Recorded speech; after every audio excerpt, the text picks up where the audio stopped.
Hello. I am going to use this today. This is called a sous vide.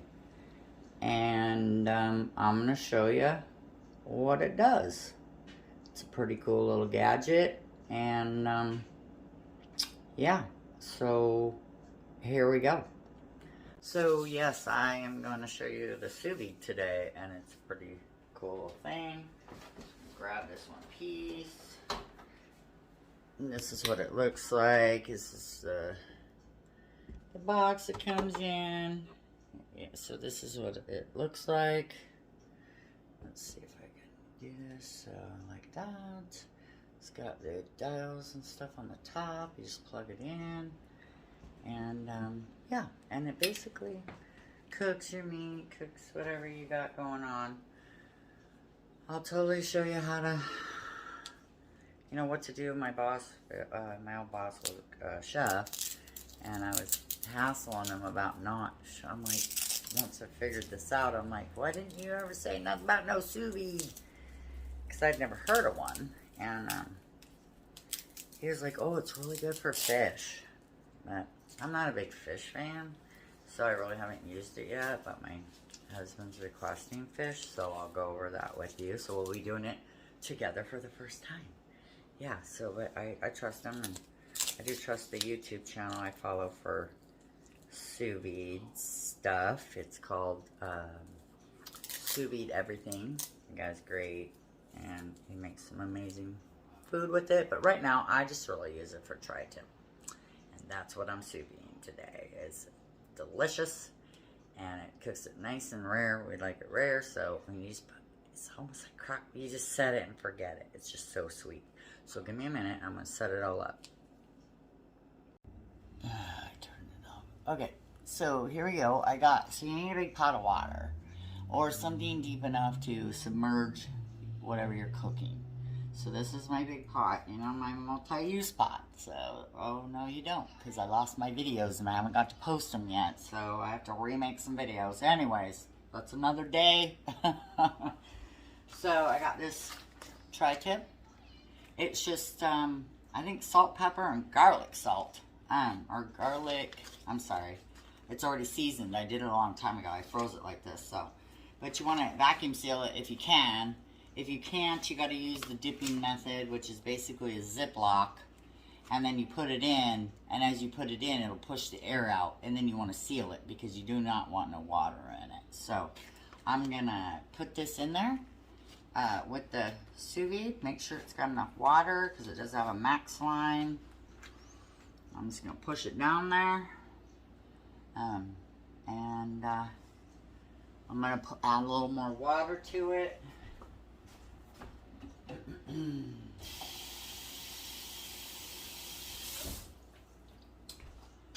Because it is over the minimum, but we're gonna just add. It's not like it boils over or nothing, so.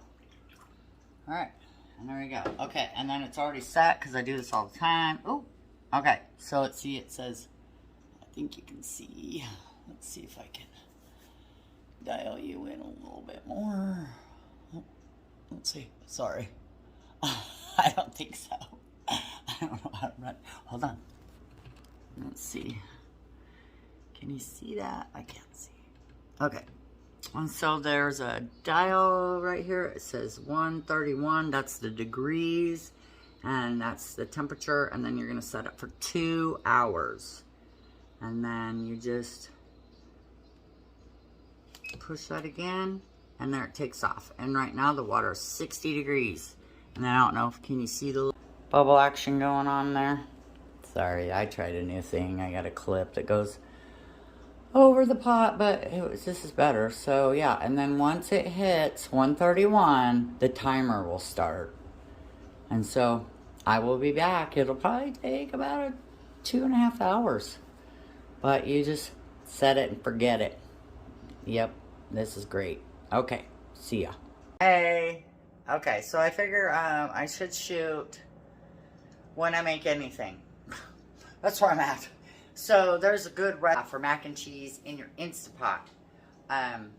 So I was given an Instant Pot. I didn't go buy one or nothing because I have all the gizmos and gadgets that it does. So, but I really enjoy this recipe, and the Instant Pot is pretty cool. So, anyways, I got the recipe off of Six Sisters. I believe it's sixsisters.com or Six Sisters.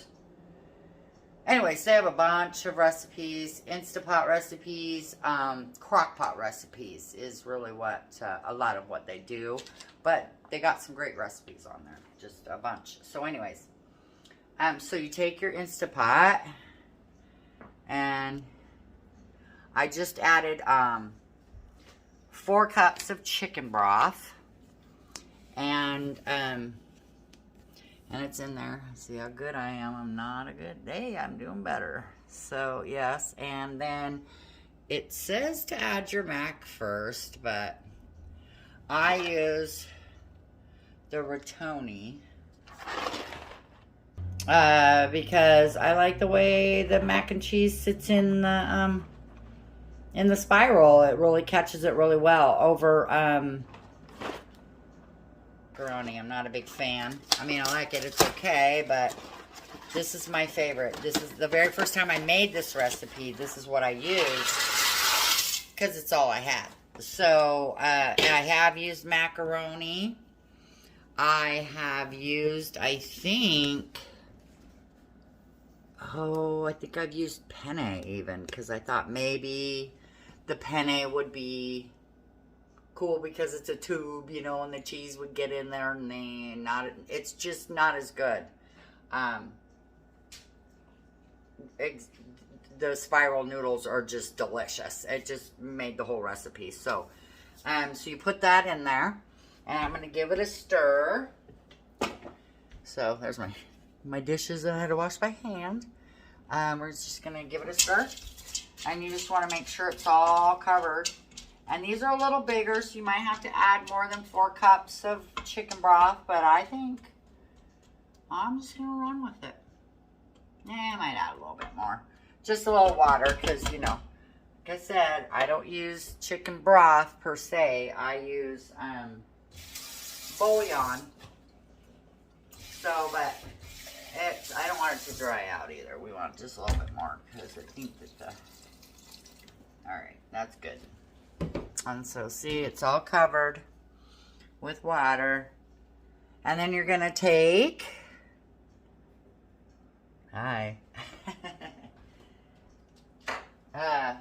4 pats of butter. And I just kind of put them in there like this. And I'll show you that. We just put them in there like this. This is super simple. And then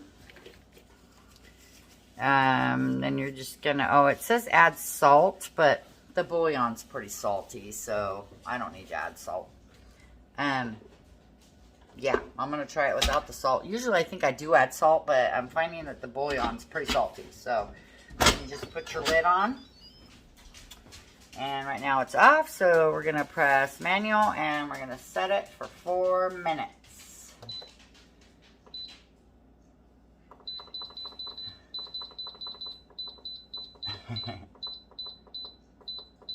4 minutes, okay? And then I'll be back because it has a little bit of directions after it's going. So, okay, and then it takes a few to get up to temperature, or, you know, to get the pressure built. Just as it says 4 minutes doesn't mean it takes 4 minutes. It's not going to be done in 4 minutes. It takes, I want to say this whole thing takes about 20 minutes. It takes about a good 10 minutes for the pressure to build up in this, and I don't know, 10, 15 minutes, I'm not sure, but yeah, it's a really good recipe, and I'm super excited to show it to you. All right, I'll be back. Hey, so it calls for, the mac and cheese calls for 2 cups of sharp cheddar cheese. Now, I just use whatever cheese, and I usually have, like, you know, just cheddar cheese in my refrigerator. And then a 1/2 cup of shredded mozzarella cheese. And I usually use Monterey Jack because I like that better. But they want you to have a good melting cheese. And then a half a cup of parm. And I don't have any of that right now either. So I did have a block of Romano, which I really don't use. And it's pretty potent. So I'm kind of excited to see what this is going to taste like. Because it's a stinky cheese. But it's gonna taste really good. So this is what I have all. Dang it, I hit stop. It's okay. I got this. Okay. So this is my cheese. So we got my cheddar, my Romano, and then the mozza, which I shredded these two. And then that just came out of a bag already shredded, which I'm not a big fan of, but sometimes I'll break down because it's cheap, and I'll buy it, and it saves me a little step. So, alright, we will be back. Okay, it's been 4 minutes, and now you let it naturally release for 5 minutes. And this will go to, 5 minutes. And then on top of this is a venting thing, and you just let it, after the 5 minutes, you're going to manually hit that, and it'll vent the whole thing. So I will see you in 5 minutes. Okay, it's been 5 minutes, so now I'm going to release this, and hopefully it doesn't go all over my phone. Let's see. Okay, here we go. Yeah. Heat. It's going the other way. I don't think it's hitting it. I'm going to do that.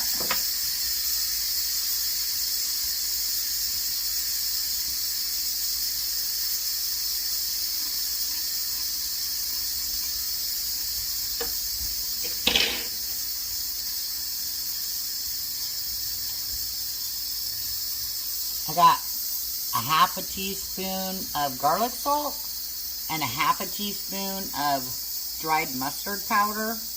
That also goes in this recipe. And it also calls for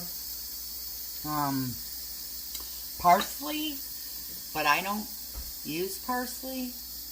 I think that's just a thing for professionals to do, to add color and stuff. It really doesn't, I don't know, doesn't change the flavor or nothing. It's not really a seasoning to me, so I just don't buy it.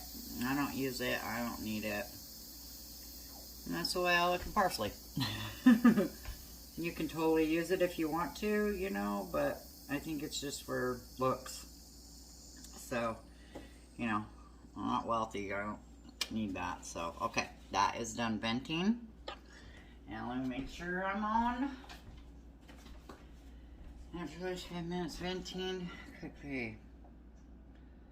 Alright, and then we're going to remove the lid.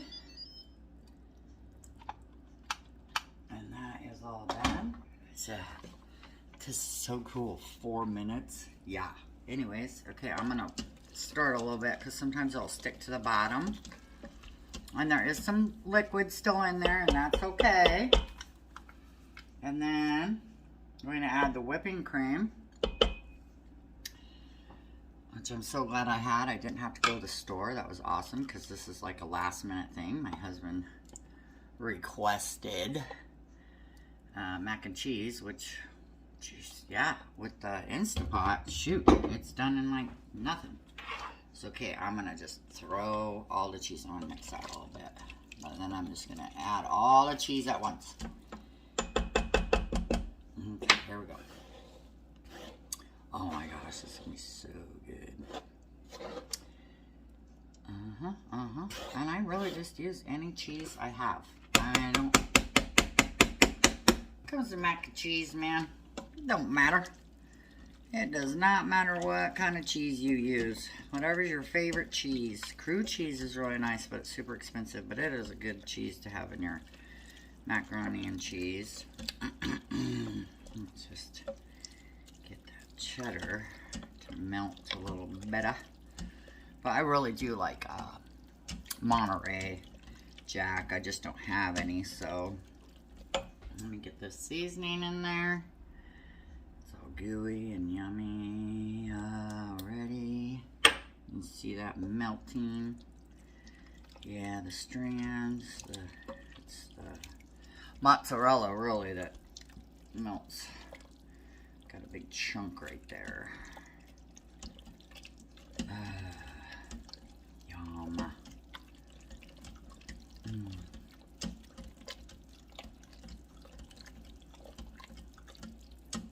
Smooth and melty, and it is super yummy. And voila, you got mac and cheese, and this will get thicker. It's a little soupy-ish, but it's so good. I'm gonna actually try some. Oh, I missed one. There we go. I'll be back.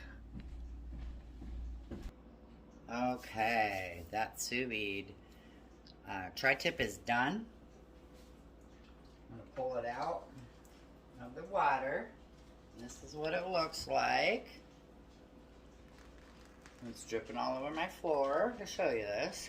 And then you're gonna cut it open. I'm just gonna cut it open really quick and then get it in the frame. I do this over in the sink, of course, because it's full of juices. Hi. Oh, it smells amazing. Okay, not real pretty when it comes out. I'm just gonna put it here, and then I'll show you a close-up of it. Looks a little sad, but it will turn out amazing because it's already cooked. So basically now what's left to do is dry it off with some paper towels. I'm just gonna dry it, and I have it on these, so this gets dried on the other side. It smells amazing. And then we're gonna take you outside and throw it on the grill, and that's all you have to do because this is already ready. So all you have to do is basically you can fry it like in a cast iron to char it, or you can put it under your broiler because you're just charring it. You don't have to cook it no more because it's already ready. But we're gonna walk outside and we're gonna put it on my egg. So just give me just a second. All right, here we go outside to char the tri-tip. This is the tri-tip, and just remember when I go to put it back on the tray that this is not raw meat, okay? So it's already cooked. I'm just browning it basically. Here we are. My husband got it all ready. We'll see how good he did. Okay, hold on. It's okay, I'm holding it this time. No tripod outside. So yeah, okay. So we're just gonna grab this now. I'm not using them. I'm not using the tongs just yet. Just gonna use my fingers. And we're throwing that on there. Hear it. We're gonna shut the lid and let it do its thing. I think we need to open that up more because we need a char. We need some fire. This is a cool little thing too. So my little Komodo Joe. I just recently been trying to use it more often, even though it's freaking cold as heck out here. I am just so over the darkness and the rain that comes with living in this state. I love this state. It's so beautiful, but man, around February, I ain't the only one. Man, people just get really depressed here in the Pacific Northwest, you know. It's hard to live here.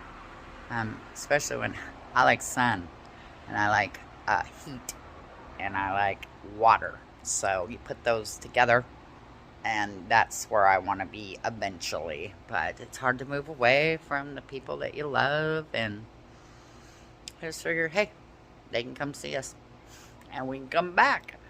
So I will be back when we're done charring this tri-tip. Okay, here we go. I'm gonna flip it. Flip the tri-tip. So, here we go. Let's see how it's doing, huh? Oh yeah, There we go. Some nice grill marks. Yeah, baby. So I did 3 minutes, maybe 4, because I did set the timer too quickly. Anyways, 4 minutes. And then this side's going to go 3 minutes. Okay. Done 3 minutes. It's looking beautiful. I'm going to pull it. Alright. Put it back on here, because like I said, that wasn't raw. It was good to go. We'll let that. It was a quick pause so I could slice the tri-tip right. So I did cut it in half, where you're supposed to slice it, or in half, because the grain runs one way and the other way, blah blah. So anyways, I did do some looking, and so I took that piece. So you're gonna go, the grain runs this way, so you're gonna cut this way.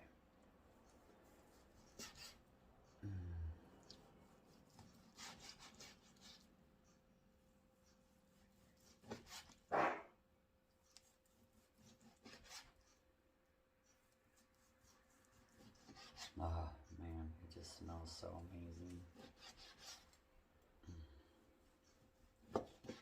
I cannot wait. And look at that beautiful piece of meat. It's so yummy and rare-ish. I'm super excited. And that, my friends, is a sous vide tri-tip. And it's delicious. And it's simple, because you can just like put it in the sous vide, and do your stuff. And then you can I've even kept one overnight in the fridge, sous vide it. Actually 2, took it to my girlfriend's house.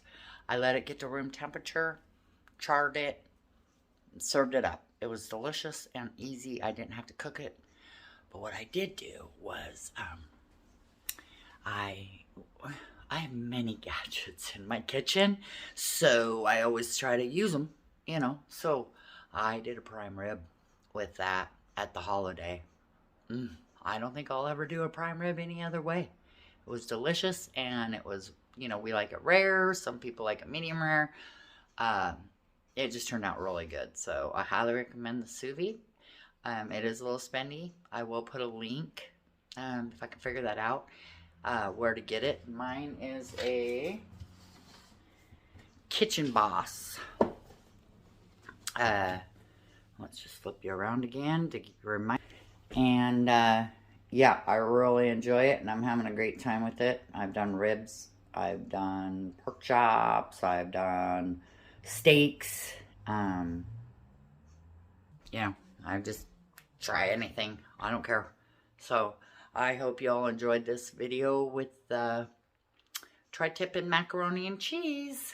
So hope you all are having a good week, and it's Friday, so the weekend's right around the corner. Might have a cocktail or 2 tonight, I'm not sure, but yeah, have a good one. Happy life.